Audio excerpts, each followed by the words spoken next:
श्री स्वामी समर्थ. आपल्या स्वामींची पुण्यतिथी आहे 6 मेला आणि त्यासाठी जर का आपल्या सर्वांनी गुरुचरित्र पारायणाची सुरुवात केली असेल तर अतिउत्तम. पण अजूनही बऱ्याच जणांना गुरुचरित्र पारायणाची सुरुवात करता येत नसेल, त्यांच्याकडनं अजूनही जमलं नसेल, तर नक्कीच तुम्ही काय करू शकता, तुम्ही गुरुचरित्राचं पठण अजूनही करू शकता.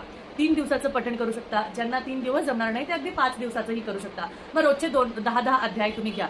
मी स्वतः 3 दिवसाचे करणार आहे, 4, 5 आणि 6.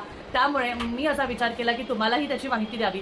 आता गुरुचरित्र पारायणाबरोबर आपल्याला काय काय करायचं आहे, कोणत्या कोणत्या गोष्टी आहे, ह्याचे ऑलरेडी मी डिटेल्स बऱ्यापैकी टाकले होते. युट्यूबवर सुद्धा आज व्हिडिओ येणार आहे ज्यावर सगळे नियम आणि सगळ्या गोष्टी त्यामध्ये मी टाकणार आहे.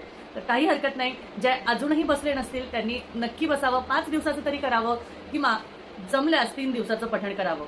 तर चला, गुरुचरित्र पारायण आपण सगळ्यांनी मिळून करूया. स्वामींच्या पुण्यतिथी निमित्त स्वामींची पुण्यतिथी कशी साजरी करायची हे सुद्धा आपण बघूया. आणि पुण्यतिथी म्हणजे आपले स्वामी